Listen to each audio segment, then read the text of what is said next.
I am beyond excited to hold this interview. It's something I've been looking forward to all week, maybe even all month.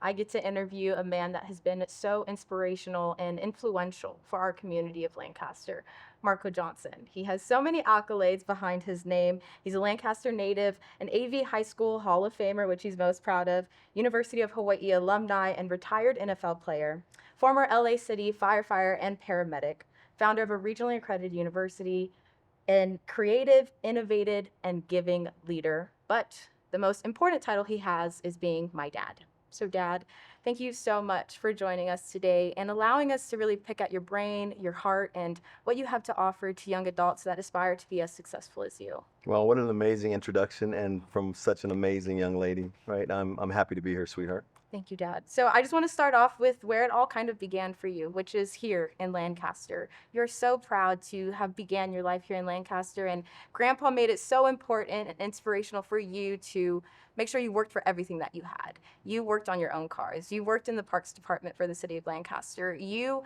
became a dual athlete in high school and went from track practice onto baseball practice right away. How did that implement this long-term goal focus for you in your life? I think that, well, I know that watching my dad, and he led by example, watching him wake up every morning, the first thing he did was fall to his knees and give thanks to the big kahuna, right? And my brother and I did and do the same thing. And every day that I wake, I think about my father. I think about my mom. I think about my stepmom, right? And the foundation that they set for us. I've got a very cool photo. I'm not sure if I share that with you. It's me in my dad's arms when I'm about a year old, and my dad's in the photo, my grandma's in the photo, my great grandmother's in the photo, my great great grandmother's in the photo. So cool. Right. And so when I see what they endured and what they went through to help me get to where we are now, it's a piece of cake. Yeah. Right. And that's a true picture of long-term goals. You never want to forget about the generations coming after you, right? Yeah. And you've done that so well with leaving your mark in the Antelope Valley with AV High School and the Lopes. You always give back to your alumni. I'm proud of being a Paraclete Spirit, and you're proud of being a Lope, and that's okay. But where we come together is being proud of being University of Hawaii alumni. When you went to UH Manoa, you left your mark there, and we love the water together. But internally, you found your waterfall because of Hawaii.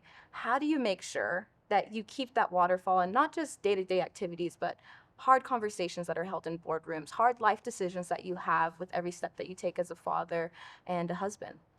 Yeah, the Antelope Valley, both the Antelope Valley and Hawaii taught me some great lessons. Antelope Valley more about grinding things out and setting goals and being focused on those goals and reaching those goals and visualizing my goals.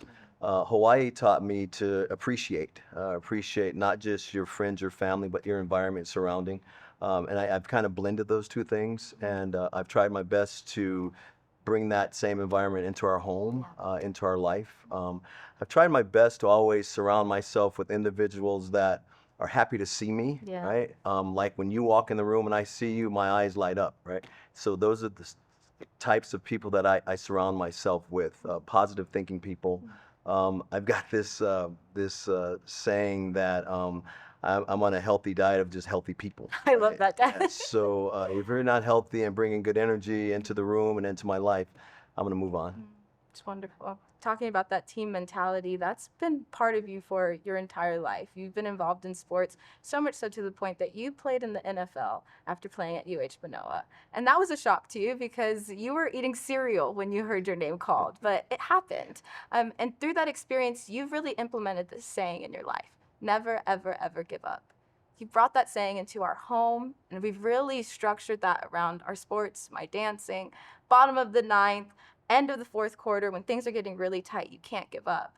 But how has that shown up in your life outside of sports, personal decisions, business decisions? Where did that really challenge you the most? Yeah, like you're saying, in the boardroom, things get a little hairy at times, right? And if you're the leader in that situation, people are going to look to you, right? And if I'm panicking, if I'm kind of circling, that's the environment that's going to be dictated. But if I'm calm and trust everyone else, things flow naturally. I think a lot of that stemmed from, again, my background and my faith, right? And understanding that God has a plan, right? A lot of times we don't see what God's plan is, but there's a Bible verse that things are tough right now, but you have to realize the joy that's going to come later, right? I think it's Romans 8:18 or something like that. But I just walk by faith every day, right, and give thanks every day. As a dad and a husband of 31 years to the same woman. Woohoo! That's what I'm talking about. And she's um, bad at it too. yeah, she's very, very smooth and very kind. Yeah. I know that I have to take things on, Mhm. right? It's my responsibility as a father and a husband that I feel the pain. I take on the pain. My children and my wife don't take on that pain. I take on the responsibilities. They don't take on that responsibilities. In turn, I get the love fed into me from them. So I think at the end of the day, it's surrounding myself with the right people and believing in the Big Kahuna and walking by faith every day. Yeah. Dad, you just really showed off who you are at your core. You're a giver, you're a leader, you're a provider, you're a protector. You take on people's hardships and issues. And that's something that has been true through and through with every career decision that you've made, being a team player, being a captain, being a leader, and then going to be a firefighter paramedic for LA City. You laid down so much of yourself for other people. And you have really challenged me the last few years that people never change who they are at their core, whether that's good or bad. They may change for a year, they may change for 5 years, but they always come back to who they are. So, being the selfless man that you are, but so successful, when you give so much back to your community, how does that contribute to you being a better leader, provider, and protector? I think that success is it's all relative, Mhm. right? Sometimes you'll see some person that's complaining about his car's not working, right? But you know, you look across the street and there's a person who's riding a bicycle, and vice versa. There's in addition to that, there's a person riding a bicycle that's complaining about the bicycle, but there's a guy walking, you know, wishing he had a bicycle. Mhm. So success and happiness and gratitude is all from within. So to your question, I think for me, it's trying to find peace, yeah, wherever my peace is. I can be happy one day and sad the next, successful at something and fail at something else. But finding that peace and being comfortable with that and appreciating that, hey, I have a bicycle to ride. Hey, I have a car to drive, right? Hey, I have a home to go to, right? So having those that attitude and that mentality and being grateful and appreciative really sticks to my core and it's become one of my mantras. And when you're running into a burning building, Yeah. right, you really have to have a lot of faith and trust your team, your surrounding environment, and trust yourself. Yeah. You wear many hats, Dad. You have so many titles that are behind your name, but the two that you are the most proud of is being a husband and a father. When I think back on my childhood, I just see you as my dad. I would have never thought that you have so much accomplished with you. And you made that such a priority that when I had a dance recital, when brother had a sporting game, you were always there. And our weekends were focused on practicing and training in the backyard. How do you make sure that no matter what you have in front of you, being a husband and a father is the first priority in your life? Yeah, procrastination, right? I stay away from that Mm. because I don't want to look back like now when I'm 60 years old, right?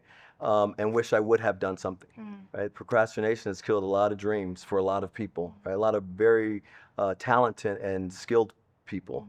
But I've tried my best whenever procrastination tries to creep in, I'll kick it to the curb because I don't want to look back, right? So sitting in dance recitals, sitting at your brother's football practices, not just the games, those were just opportunities and blessings that I had to jump on.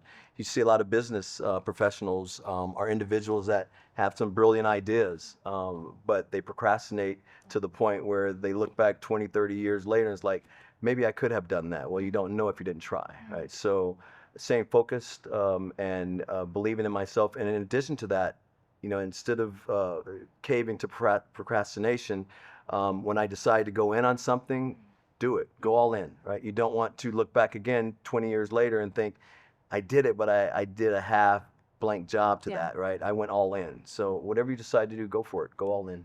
Dad, it's been such a joy for you to sit down. I get to pick your brain all the time. It's a blessing that I get to call you my dad. You are so wise yet so compassionate and selfless, and you love me like your princess. And it is so heartwarming to know that you will always be my best friend and always be the man that I can count on.